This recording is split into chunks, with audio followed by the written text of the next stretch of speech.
Good morning. We're going to get started. My name is Elena Strong, and I'm going to be your MC for this morning. I'm really pleased that we have today from Lord's Cultural Resource, Magdiel Espinal and Alexandra Gooding. And so they're going to be leading us in a participatory hour. And their topic is building bridges, museums, and cultural planning.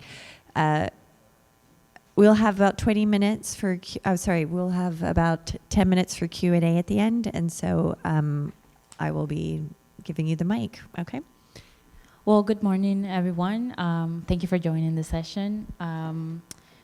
While we fix this, we're just going to head into it. We are going to be presenting how, cultural plan helps museums and the general, cultural ecosystem helps build bridges. That's the main topic for today. And thank you. Thank you.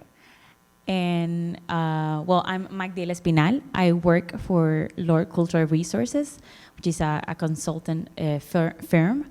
I'm a Dominican, born and raised, from the Dominican Republic.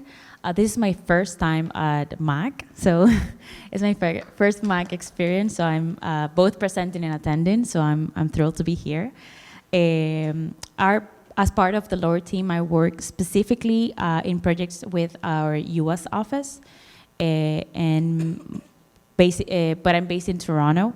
And I'm a marketer, an arts administrator, and I specialize in community engagement and strategic planning and cultural planning. Now I'll pass it to my colleague. We're going to try this. Magdiel may step in for me at moments. So my name is Alexandra Gooding. I'm born and raised in Barbados, born and raised in Barbados, now based and living in Toronto, also working for Lord Cultural Resources. But you may have also seen me running around.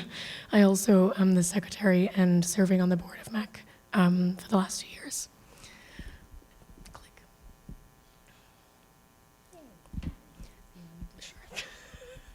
I'm going to be stepping in for Alex because, as you have heard, her lost voice is unfortunately happening right now, but it's fine. We'll get through it. So a little bit about Lord Cultural Resources. It was funded by Gail Lord and Barry Lord in 1981 in Toronto. Lord has offices all over the world, in Toronto, New York, Los Angeles, Madrid, and Mumbai. Alex and I work in the Toronto office, but we work in diverse projects. I work specifically right now in projects in the US, but we work within the US, Toronto, Canada, and Madrid. Lord Cultural Resources has helped to create places and spaces and experiences in over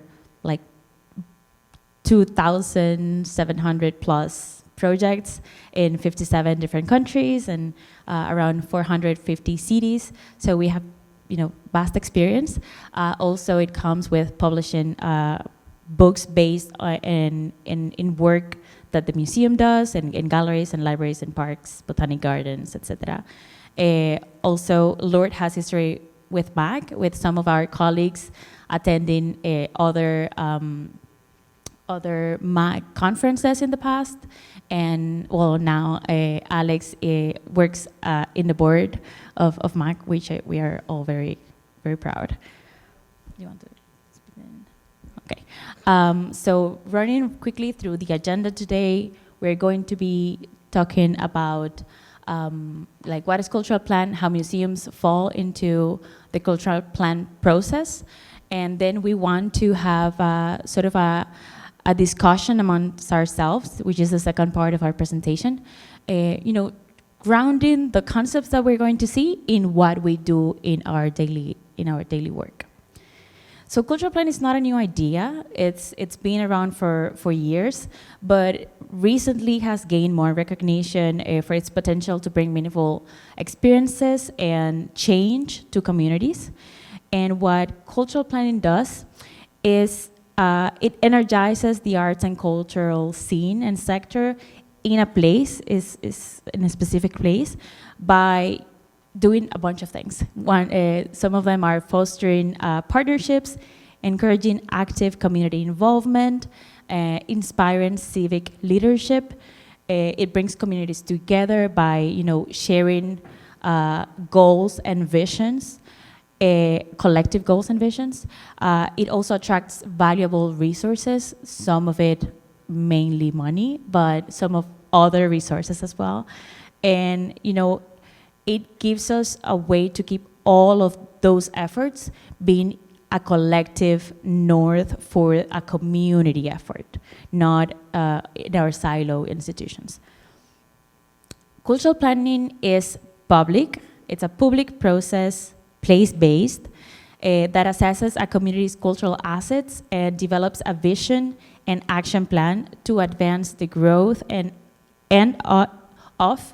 access to such resources. So cultural planning, it's sort of like a collective vision. It helps us have a collective vision that aligns with our individual goals, but within our sector, we have sort of a need and need and goals that are collective, so it points us to that direction.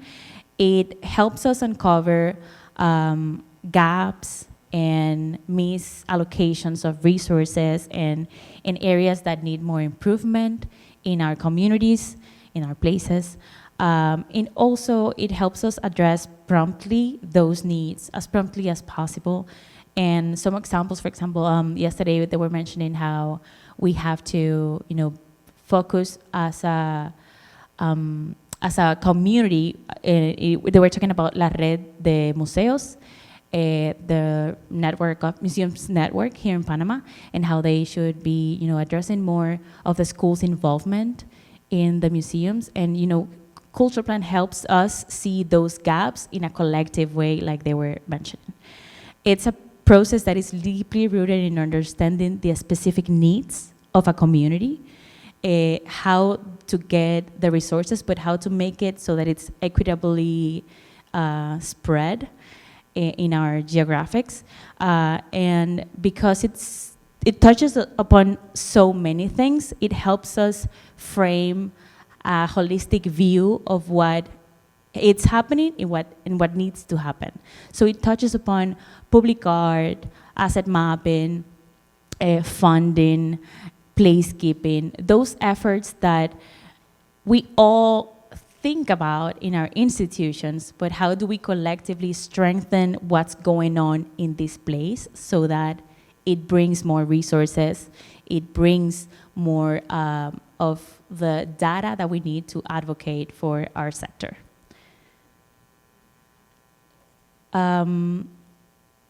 So cultural planning involves several concepts, and to build the strategy together, we have to go through a few steps. And it begins with the research and rational part, which is step one. And that is the most important part of the whole process. And it's the foundation for everything that is going to come afterwards, because it's where we gather the data, we research through, primary and secondary input. We hold a lot of community engagement efforts. It can be survey interviews, workshops, community sector conversations. And basically, we develop a SWOT analysis, which is like trying to understand the strengths, the weaknesses, the opportunities, and the challenges of the place and of the sector. And it helps all the sector have the same information, because we work in our museums, we work in our institutions, and we have the knowledge of our institutions, but what are other people doing? Not only museums, what are other people in the creative sector doing? Like what the artist collectives need, what individual artists needs, what the market that is selling indigenous crafts and objects need. So the needs are usually varied with the sector, and so this step helps us research through all the needs and have like an overall overview of what the sector itself needs. And we find out through it that sometimes it's like the same needs just repeat each other all over, the same goals repeat each other. So it helps us also view what everyone is coming at and realize that we should be working together, basically.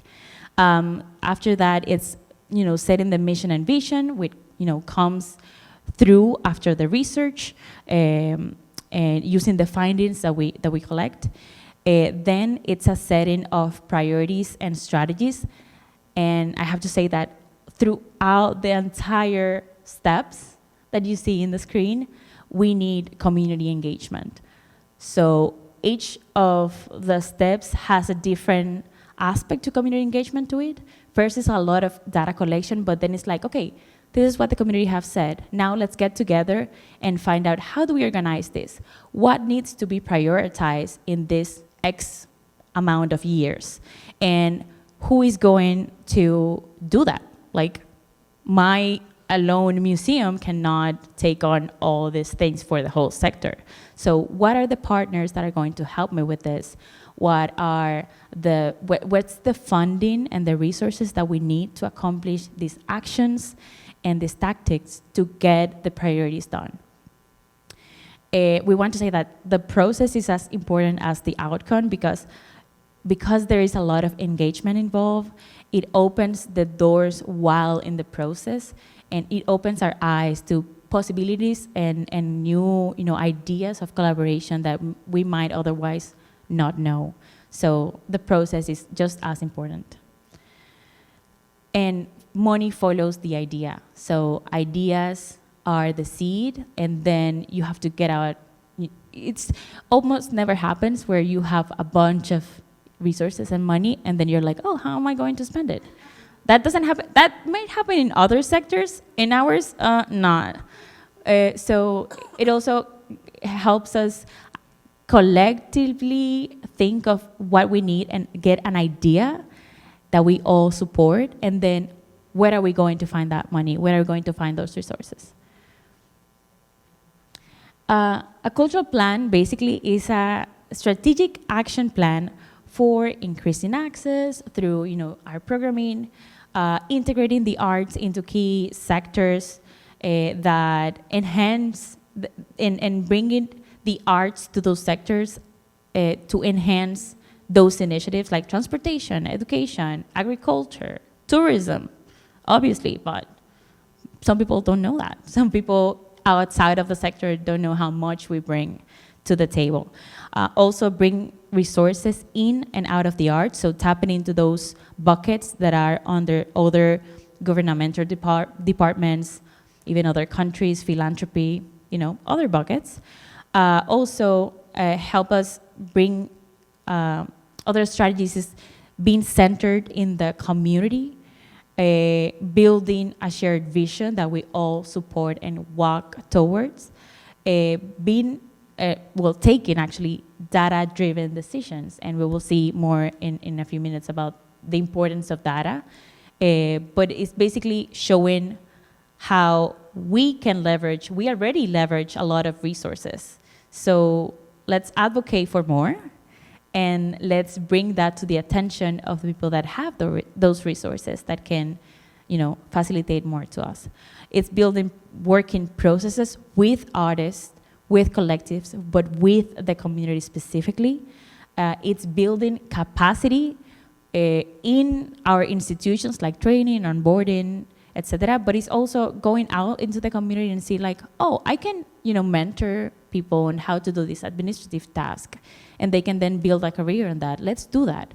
And the museum is a place that the community needs to look up to, not look up to, but go to learn how to live better, not only aspire and see what in the past was done or how other communities are doing, but no, in my community, this museum is showing me how I can, it's mentoring me on doing this. So it's also that capacity building aspect. Sustain public engagement, a huge strategy for museums and any institutions in the arts and cultural sector. And not only institutions, like even artists, like community engagement is the top notch, because you have to have ongoing dialogue to be able to determine what the needs of the community are and be able to address those through your programming, etc. So we wanted to share some of the outcomes of some case studies that Lord has worked, cultural plans that Lord has worked at. And the first one is the Rockford Region Arts and Cultural Plan. It came out in July of this year, 2024, but it took 18 months of planning, and after it came out, after it launched, it led right away to increase funding and resources. I'm not going to delve into this right now, but basically the council voted to have and allocate funding from the casino revenue the casino revenue into arts and culture, and other 200,000 for different art initiatives. In Charlotte also, the arts and culture plan in the city of Charlotte also showed economically results from the city taking on the approved investment of over $25 million to arts and culture initiatives. And in Tucson, which is one that is ongoing, it hasn't launched yet. We haven't delivered the final plan yet, but we have already seen how the city is committing to invest or to put aside from the city budget, $1 million for the outcomes of the plan, like to fund the actions that are going to come out of the plan when it's delivered in March next year. Can the translators hear me? Okay, thank you. According to the Inter-American Development Bank, the cultural and creative industries are increasing significantly as nations recognize that these sectors have the immense potential. Have the immense potential to boost economic and social development. And we know this. Anyone working in this sector knows this. We know that these industries have a multidimensional development impact by generating jobs, by fostering economic growth, social well-being, social cohesion, and so much more. And we've actually even just this week, just yesterday, heard speakers talking about this and the potential of culture to boost national development, urban development, economic development, everything. And many have indicated the need to expand and diversify the tourism sector, particularly through cultural tourism. So how can cultural plans help Caribbean museums be a part of that change and growth? And sort of Magdiel touched on this, and we'll talk about it a little bit more in detail. Museums are part of an ecosystem. They're not in a silo. And they're existing catalysts for education, social well-being, all of the things I just said. So within a cultural plan, you can help to raise the awareness and advocate for the work that museums already do. And you can, through collaboration, through partnership with other entities in the ecosystem, you can reduce the duplicated efforts, let's say, right? So if someone's already doing something really well, does your museum need to step in and also do that thing? Or do you find a gap that is not being filled? And that's part also of the sustainability, the succession planning, the capacity building. If everyone is putting all of their eggs into the same program or to do the same thing, what about all the other things that aren't being done? Cultural plans will help you, they can help you to clearly communicate your vision, sort of as the institution, but also collectively. So again, by joining forces, you can create that clear vision, what you want that to be, the goals, the strategies to get there, the steps to get there. And ultimately, that's the sort of thing that, the stakeholders, the people that have money, the governments, that they want to see. They want to see, how are we getting there? Okay, so we're gonna do this. What's the vision? And they need to understand, and this is where the data comes in, which we'll talk about next. They need to see the evidence that these things have impact. Which brings me to data. So effective cultural planning is not possible without data. It is very much a data-driven process. And this is data in terms of community engagement data, as well as individual organizations and institutional data from visitorship. It helps you to identify trends. It helps you to assess the needs and the impact. And it can be leveraged then to inform the decision making, because you can't make the informed decision about what is needed or what the impact is if you don't have your sort of baseline. And I sort of alluded to this, but these insights, these data-driven insights, can help you then align with existing government or public stakeholder initiatives, grants.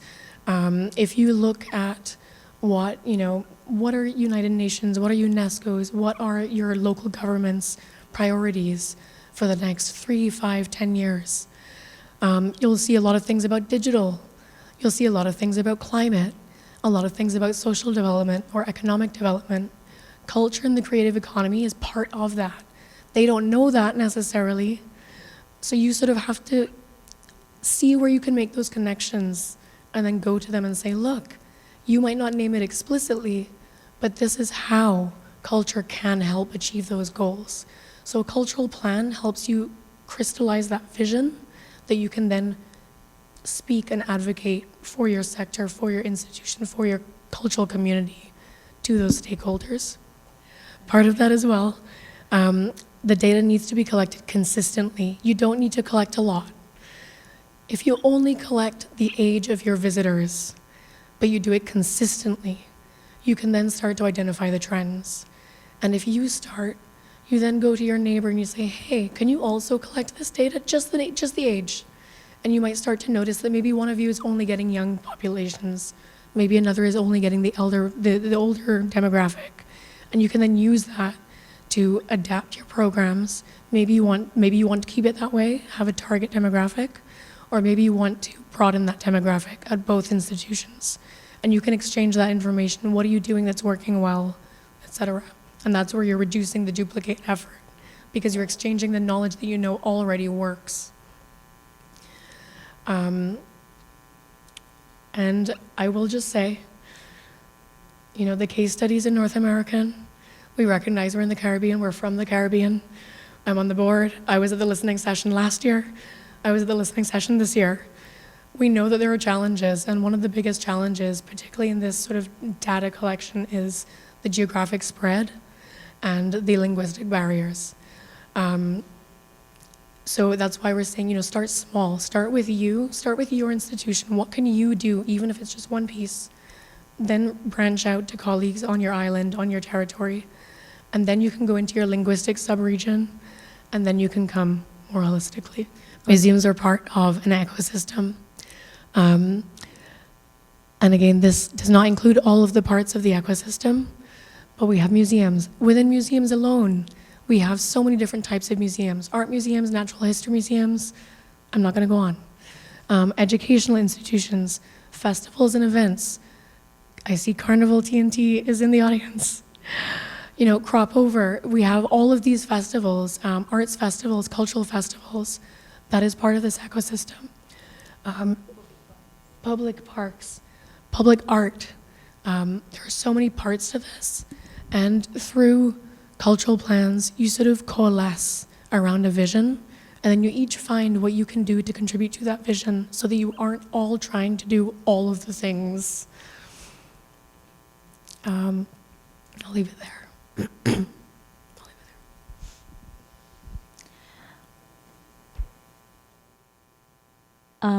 So what's the inside and outside perspective? It's that museums are essential contributors to the vitality of a place and its livability and sustainability. But the importance of the organizational structure in leading the change has to be embraced by the institutions that are already in place. And museums are part of those institutions. They have been in the communities for a long time, but they have sort of drifted, in some cases, away from working with that community. So how can we bring the community in the museum and be part of the programming, being part of what is presented, leading that voice. Because in our communities, we have expertise. We are not, like, museum work is not the only expert work. We can celebrate, highlight, enhance, improve the expertise that we have in our communities and lend our spaces to branch those expertise out and to share it to the world. So how can museums let the community inside and help with its curation, connection, and drifting from we are here on top and this is what we're going to show because we think this is important. We don't want that anymore. We are seeing a shift of how the communities are saying, no, this is what's important to us, and you should be, programming according to that. You should be showcasing that because that's what the trend is, but that's also what it's meaningful to us right now. If you want us to come to the museum, show what's meaningful to the community. And that's what we mean by inside out and outside in. So what's the big idea that we want to highlight in this presentation is that we work better together. We are stronger together, and we can achieve better support if we do so. We share a goal of, securing support, but elevating the art that we have, and we do that in our institutions. So how do we do that together? How do we make sure that the place that we are in, the place that we are based, gets elevated together, not my, block in the city, but how the city can grow and bring in then more resources.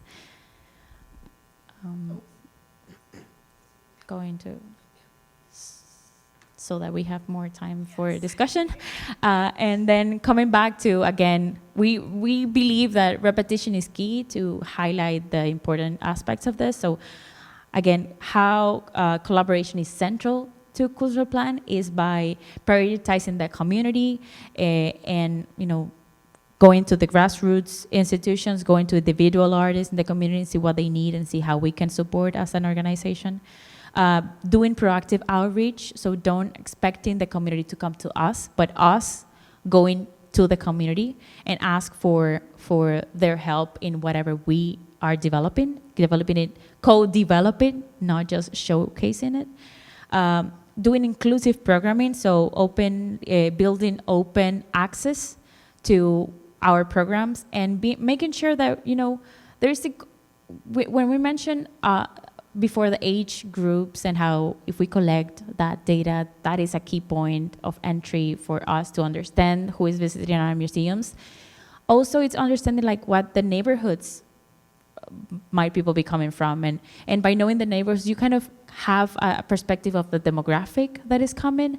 And you can say, oh, there's, I want to, go where access is more needed right now. So to make my program more equitable, or this program is better placed in that specific neighborhood that I want to attract. So again, making sure that we highlight the data-driven decision-making. An acknowledgement of our limits as an institution. Sometimes we lack flexibility, and we should be working towards addressing that, but we have to acknowledge our limits so that the community also understands where we are coming from, and the expectations are communicated both ways. We expect this, what do you expect from us, the institution?